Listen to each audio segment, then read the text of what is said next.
एक मिनट रुक जा यार, तसल्ली यार। एक अरे बोल तो लेने दो उन्हें।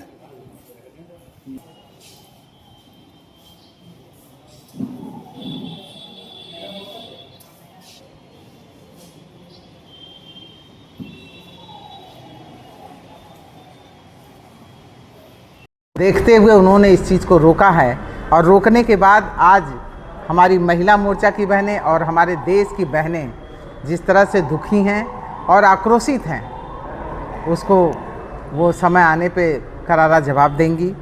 विपक्ष में इन महिला विरोधी रवैये के खिलाफ प्रधानमंत्री श्री नरेंद्र मोदी जी के सामने सच्चाई रखी गई।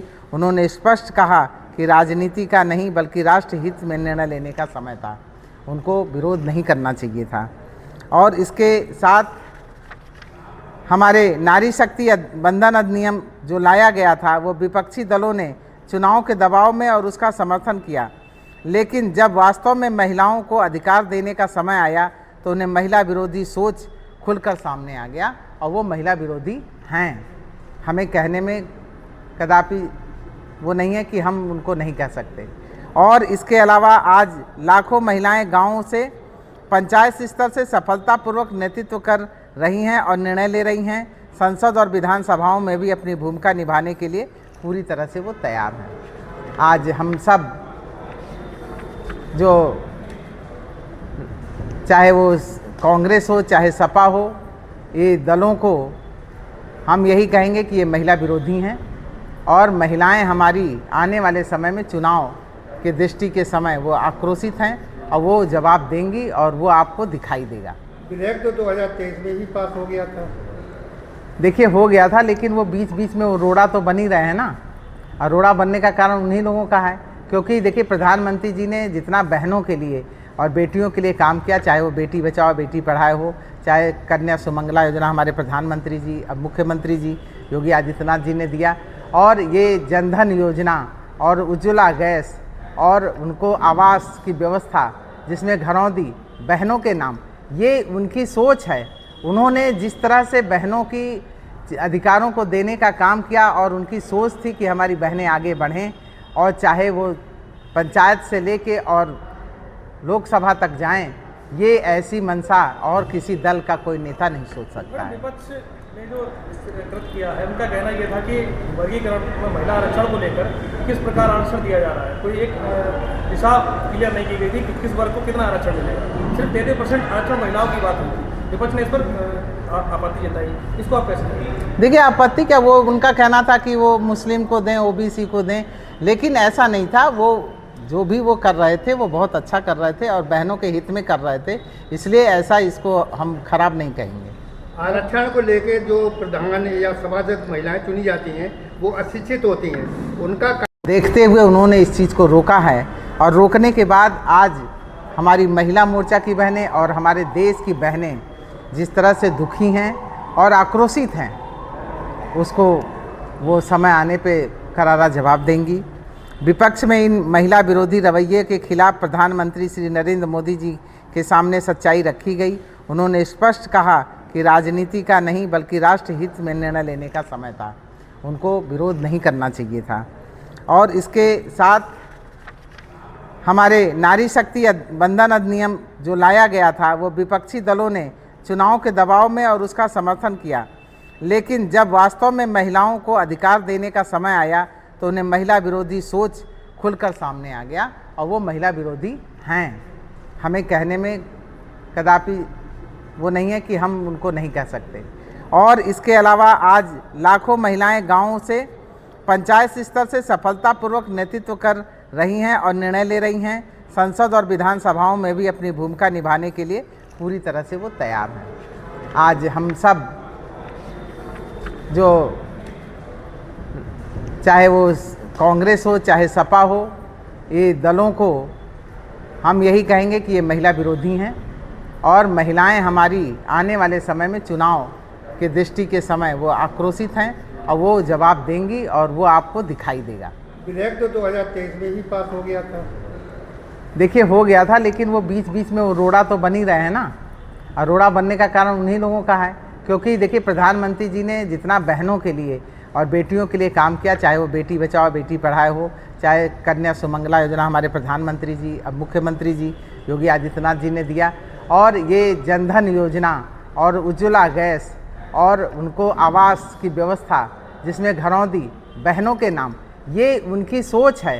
उन्होंने जिस तरह से बहनों की अधिकारों को देने का काम किया और उनकी सोच थी कि हमारी बहनें आगे बढ़ें, और चाहे वो पंचायत से लेके और लोकसभा तक जाएं, ये ऐसी मंशा और किसी दल का कोई नेता नहीं सोच सकता है। विपक्ष ने जो कृत किया है, उनका कहना यह था कि वर्गीकरण में महिला आरक्षण को लेकर किस प्रकार आरक्षण दिया जा रहा है, कोई एक दिशा क्लियर नहीं की गई थी कि किस वर्ग को कितना आरक्षण मिलेगा। सिर्फ 33% आरक्षण महिलाओं की बात हुई, विपक्ष ने इस पर आपत्ति जताई, इसको आप कैसे करेंगे? देखिए, आपत्ति क्या, वो उनका कहना था कि वो मुस्लिम को दें, ओबीसी को दें, लेकिन ऐसा नहीं था। वो जो भी वो कर रहे थे वो बहुत अच्छा कर रहे थे और बहनों के हित में कर रहे थे, इसलिए ऐसा इसको हम खराब नहीं कहेंगे।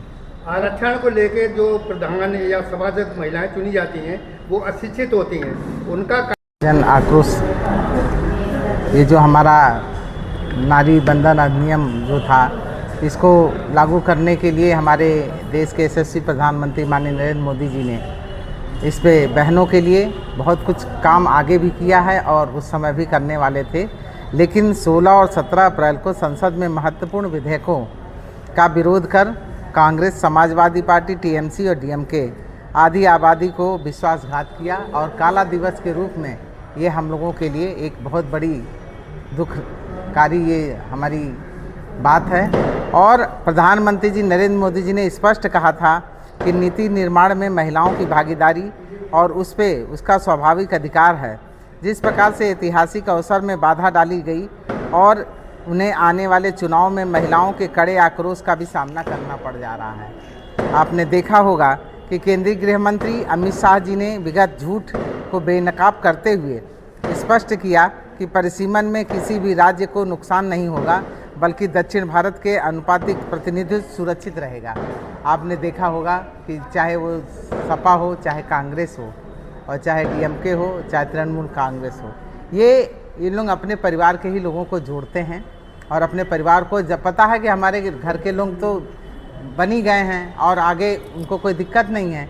और ये जब प्रधानमंत्री जी ने योजना लाई और उन्होंने कहा कि हमारी बहनें संसद से, पंचायत से लेकर संसद तक जुड़ने का काम करेंगी और उनको अपना स्वयं का निर्णय लेने का एक अपना अधिकार होगा, तो उस चीज़ को वहाँ पे रोका गया, और ये बहुत ही निंदनीय है। और समाजवादी पार्टी जैसे विपक्षों का दल कोटा के भीतर धर्म आधारित, जैसे उन्होंने कहा कि ओबीसी की वो होनी चाहिए, भागीदारी होनी चाहिए, मुसलमानों की भागीदारी होनी चाहिए, ऐसा उनको नहीं कहना चाहिए था। इस प्रकार से वो ध्यान को भटकाने का भी काम उन्होंने किया। भारतीय जनता पार्टी महिला सशक्तिकरण, लोकतंत्र को मजबूत करने के लिए प्रतिबद्ध है और महिलाओं को उनके अधिकार दिलाने हेतु महिला विरोधी ताकतों के खिलाफ दृढ़ता से हमारी महिलाएं लड़ाई लड़ेंगी, और उसका जवाब आने वाले समय में वो देंगी कि किस तरह से हमारी महिला शक्ति के संग ऐसा किया गया, और ये हमारी बहनें बहुत ही दुखी हैं। 16-17 अप्रैल को जो संसद में संविधान का 131वां संशोधन विधेयक, परिसीमन विधेयक और केंद्रीय शासित प्रदेश कानून संशोधन विधेयक पर हुई चर्चा को लेकर लोकतांत्रिक भविष्य को महिलाओं की भागीदारी से जुड़ा हुआ एक ऐतिहासिक अवसर था। इसमें हमारी बहनें बहुत प्रसन्न थीं, बहुत खुश थीं, क्योंकि एक घर से निकली हुई महिला को एक अधिकार मिलता और उसको आगे बढ़ के वो अपना निर्णय लेने की उसकी क्षमता थी। यही नहीं, भारतीय जनता पार्टी 16-17 अप्रैल के संसद में पूरे देश ने जो शर्मनाक और अलौकिक तांत्रिक और महिला विरोधी आचरण विपक्षी गठबंधन पर देखा और उसकी कड़ी निंदा की। हमारी मातृशक्ति जो है आज एकदम कमर कस के तैयार है कि इसका ईंट का जवाब वो पत्थर से देगी। और दलों ने केवल संवैधानिक संशोधन का परिसीमन से जुड़े विधेयकों का विरोध नहीं किया, बल्कि भारत के करोड़ों माताओं, बहनों और बेटियों के साथ विश्वासघात किया।